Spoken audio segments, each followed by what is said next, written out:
Hello friends, Ram Ram, Radhe Radhe, good morning. कैसे हैं आप लोग? Welcome to my new video. तो आज से देखिए हम अपने जो हमारा डीके पीके भक्ति सॉन्ग यूट्यूब चैनल है उस पर हम ये देखिए ये श्रीमद् भगवद गीता यथार्थ रूप है, इसका पाठ प्रारंभ करेंगे।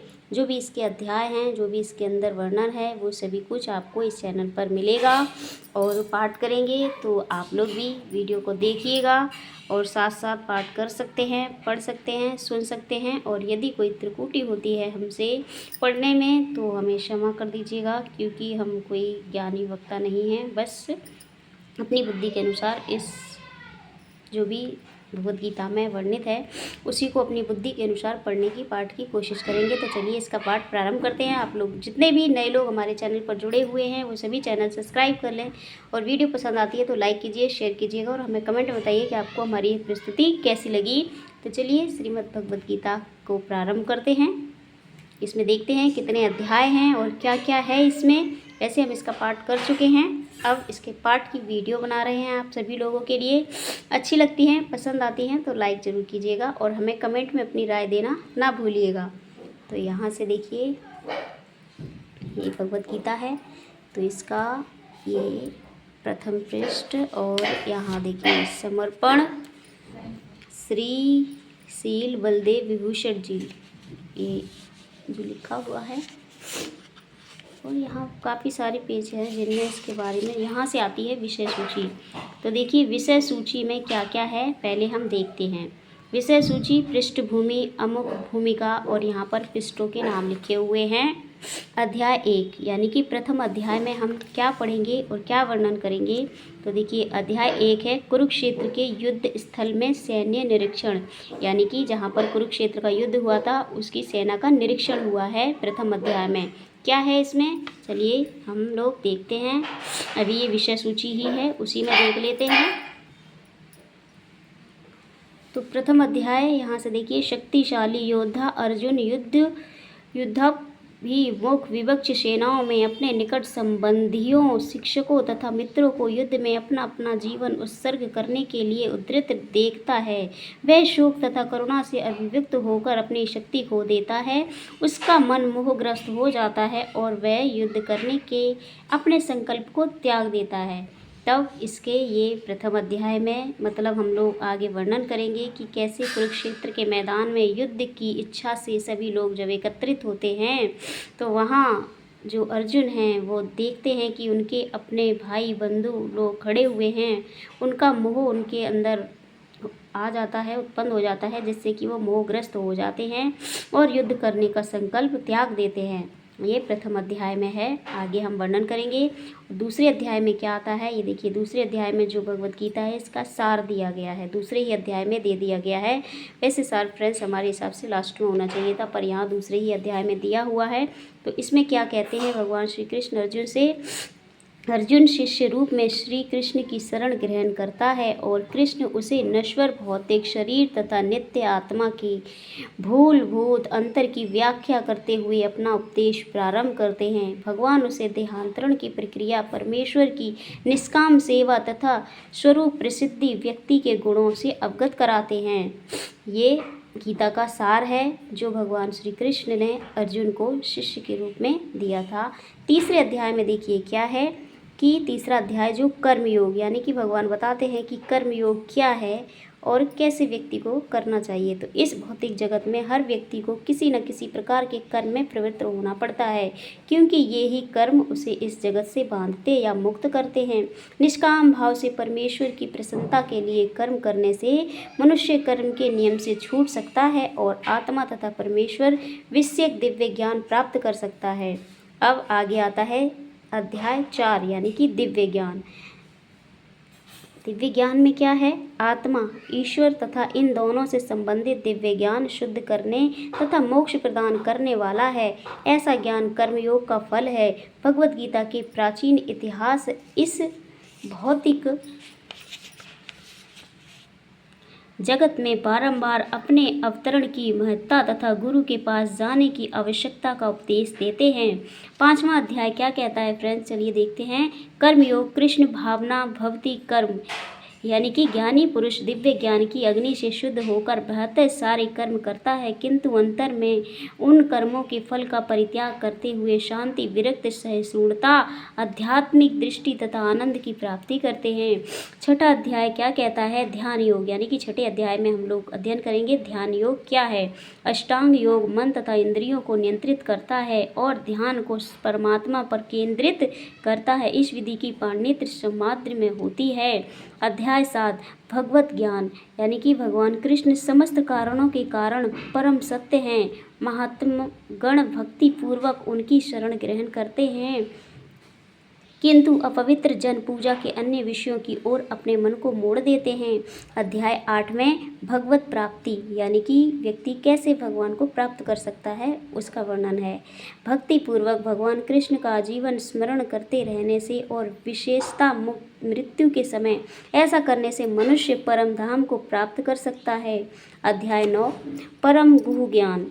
भगवान श्री कृष्ण परमेश्वर हैं और पूज्य हैं। भक्ति के माध्यम से जीव उनके सशस्त्र संबंध है। शुद्ध भक्ति को जागृत करके मनुष्य कृष्ण के धाम को वापस जाते हैं। अध्याय 10 श्री भगवान का ऐश्वर्य।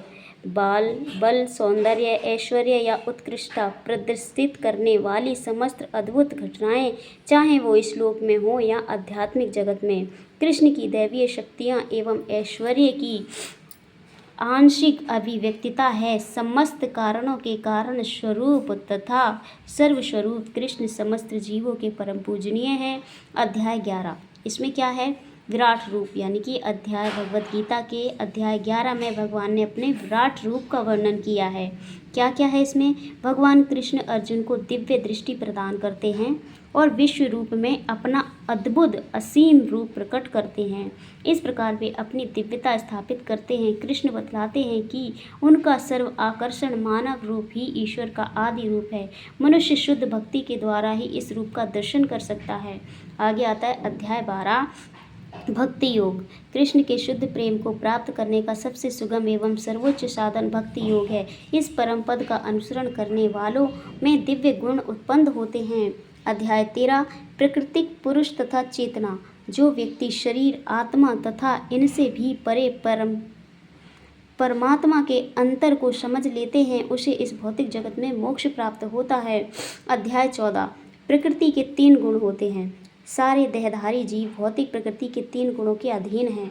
ये हैं सतोगुण, रजोगुण तथा तमोगुण। कृष्ण बतलाते हैं कि यह गुण क्या हैं, ये हम पर किस प्रकार क्रिया करते हैं, कोई इनको कैसे पार कर सकता है और दिव्य पद को प्राप्त व्यक्ति के कौन कौन से लक्षण हैं। अध्याय 15 पुरुषोत्तम योग। वैदिक ज्ञान का चरम लक्ष्य अपने आपको भौतिक जगत के पास से विलंघ करना तथा कृष्ण को भगवान मानना है। जो कृष्ण के परम स्वरूप को समझ लेता है वह उनकी शरण ग्रहण करके उनकी भक्ति में लग जाता है। तो यहाँ तक हो चुके हैं अध्याय 15 और यहाँ आगे आते हैं हमारे अध्याय 16 में क्या क्या हम लोग वर्णन करेंगे।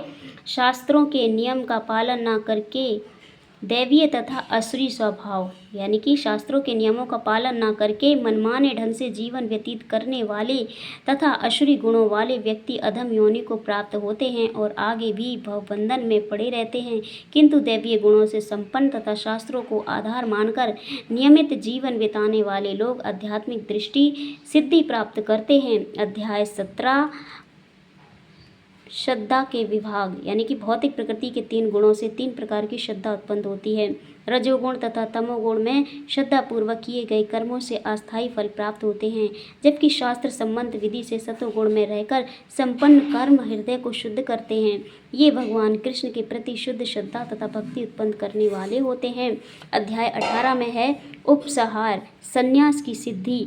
यानी कि कृष्ण वैराग का अर्थ और मानवीय चेतना तथा कर्म पर प्रकृति के गुणों का प्रभाव समझते हैं। वे ब्रह्म अनुभूति, भगवत गीता की महिमा तथा भगवत गीता के चरम निष्कर्म निष्कर्ष को समझते हैं। यह चरम निष्कर्ष यह है कि धर्म का सर्वोच्च मार्ग भगवान कृष्ण की परम शरणागति है, जो पूर्ण प्रकाश प्रदान करने वाली है और मनुष्य को कृष्ण के नित्य धाम को वापस जाने में सामर्थ्य बताती है। तो इस प्रकार से हम भगवद गीता के 18 अध्यायों का वर्णन करेंगे और प्रत्येक अध्याय में हम आपको बताएंगे कि क्या क्या हमें सीख मिलती है भगवद गीता पढ़ने से और हमें क्या करना चाहिए और हम क्या कर रहे हैं। आगे भी है कुछ, ये देखिए भगवद गीता में परिशिष्टता है, जिसमें द्वितीय संस्करण के विषय में लेखक परिचय, संदर्भ, विशेष शब्दावली, शोकालुकों, निर्माण, यानी कि यहाँ लास्ट में जो है ये शब्द कुछ दिए हुए हैं, आपको हम दिखा देते हैं पहले से ही। ये देखिए कुछ इस प्रकार के शब्द दिए हुए हैं जिनका अर्थ लिखा हुआ है यहाँ, और लेखक का परिचय है। ये सभी कुछ भगवद गीता में दिया हुआ है, आपको हम दिखाते हैं। ये देखिए ये इस तरीके के शब्द हैं, ये जैसे कि आसे, अकर्ण में त्रोद्र, इस तरीके से अक्षर लिखे हुए हैं, शब्द हैं, उनका अर्थ है। तो इस ये क्या क्या आता है, सासे शब्द पर्यायवाची शब्द जिसे बोलते हैं, वही यहाँ पर दिए हुए हैं लास्ट में शब्दों के अनुसार। और तो हमें उनसे बाद में उनका वर्णन करेंगे।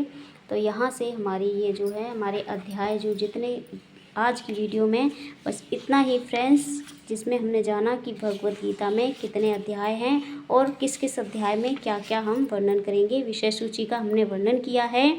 और आगे की जो प्रथम अध्याय है, अध्याय 1 कुरुक्षेत्र के युद्ध स्थल में सैन्य निरीक्षण, इसका विस्तार पूर्वक वर्णन और आगे के अध्यायों का विस्तार पूर्वक वर्णन हम अगली वीडियो में करेंगे। फ्रेंड्स, आप लोगों को ये वीडियो पसंद आती है तो लाइक कीजिएगा और शेयर कीजिए, कमेंट में हमें बताइएगा कि आपको हमारी ये प्रस्तुति कैसी लगी।